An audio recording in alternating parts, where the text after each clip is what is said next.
आज ही रिलीज हुई ब्रह्मास्त्र फिल्म में जिस अस्त्र के बारे में हमको बताया जा रहा है उसके बारे में हम आज विस्तार से चर्चा करते हैं। इस वीडियो में आपको जब ब्रह्मास्त्र उपयोग में लिया गया है, उसका कब, कहाँ और कैसे उपयोग हुआ और वो कितना शक्तिशाली है, इसकी पूरी जानकारी वेदों और सनातन धर्म की ऐतिहासिक किताबों में जो लिखा है वो सब बताएंगे। संभवतः दुनिया का पहला परमाणु बम छोड़ा था अश्वत्थामा ने। आधुनिक काल में रॉबर्ट ओपनहाइमर ने गीता और महाभारत का गहन अध्ययन किया। उन्होंने महाभारत में बताए गए ब्रह्मास्त्र की संहारक क्षमता पर शोध किया और अपने मिशन को नाम दिया ट्रिनिटी त्रिदेव। रॉबर्ट के नेतृत्व में 1939 से 1945 का बीच वैज्ञानिकों की एक टीम ने यह कार्य किया। 16 जुलाई 1945 को इसका पहला परीक्षण किया गया। शोध कार्य के बाद विदेशी वैज्ञानिक मानते हैं कि वास्तव में महाभारत में परमाणु बम का प्रयोग हुआ था। 42 वर्ष पहले पुणे के डॉक्टर व लेखक पद्माकर विष्णुवर्तक ने अपने शोध कार्य के आधार पर कहा था कि महाभारत के समय जो ब्रह्मास्त्र इस्तेमाल किया गया था वह परमाणु बम के समान ही था। डॉक्टर वर्तक ने 1969 से 70 में एक किताब लिखी, स्वयंभू। इसमें इसका उल्लेख मिलता है। प्राचीन भारत में कहीं कहीं ब्रह्मास्त्र के प्रयोग किए जाने का वर्णन मिलता है।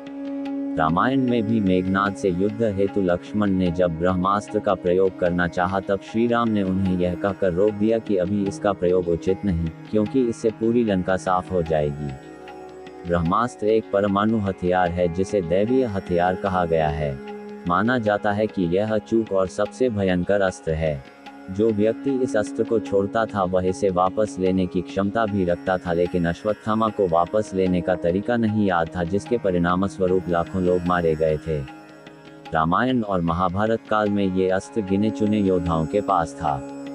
रामायण काल में जहां यह विभीषण और लक्ष्मण के पास यह अस्त्र था, वहीं महाभारत काल में यह द्रोणाचार्य, अश्वत्थामा, कृष्ण, कुबलाश, युधिष्ठिर, कर्ण, प्रद्युम्न और अर्जुन के पास था। अर्जुन ने इसे द्रोण से पाया था। द्रोणाचार्य को इसकी प्राप्ति राम जामदग्नेय से हुई थी। ऐसा भी कहा गया है कि अर्जुन को यह अस्त्र इंद्र ने भेंट किया था। ब्रह्मास्त्र कई प्रकार के होते थे, छोटे, बड़े और व्यापक रूप से संहारक, इच्छित, रासायनिक, दिव्य तथा मांत्रिक अस्त्र आदि। माना जाता है कि दो ब्रह्मास्त्रों के आपस में टकराने से प्रलय की स्थिति उत्पन्न हो जाती है। इससे समस्त पृथ्वी के समाप्त होने का भय रहता है। महाभारत में सौप्तिक पर्व के अध्याय 13 से 15 तक ब्रह्मास्त्र के परिणाम दिए गए हैं। वेद पुराणों आदि में वर्णन मिलता है, जगतपिता भगवान ब्रह्मा ने दैत्यों के नाश हेतु ब्रह्मास्त्र की उत्पत्ति की। ब्रह्मास्त्र का अर्थ होता है ब्रह्म, ईश्वर का अस्त्र। प्राचीन काल में शस्त्रों से ज्यादा संहारक होते थे अस्त्र। शस्त्र तो धातुओं से निर्मित होते थे, लेकिन अस्त्र को निर्मित करने की विद्या अलग ही थी।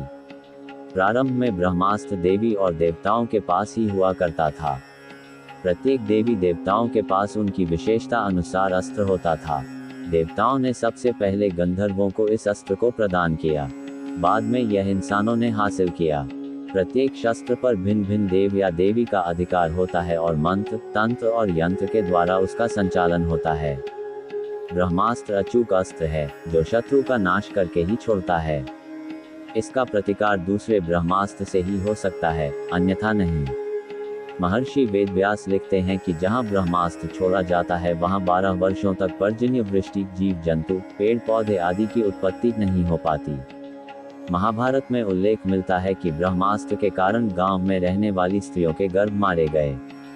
गौरतलब है कि हिरोशिमा में रेडिएशन फॉल आउट होने के कारण गर्भ मारे गए थे और उस इलाके में 12 वर्ष तक अकाल रहा। सिंधु घाटी सभ्यता, मोहनजोदड़ो, हड़प्पा आदि में हुए अनुसंधान से ऐसे कई नगर मिले हैं जो लगभग 5000 से 7000 ईसा पूर्व अस्तित्व में थे।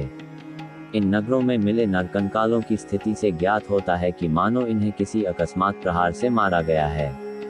इसके भी सबूत मिले हैं कि यहाँ किसी काल में भयंकर ऊष्मा उत्पन्न हुई थी। इन नरकंकालों का अध्ययन करने से पता चला कि इन पर रेडिएशन का असर भी था।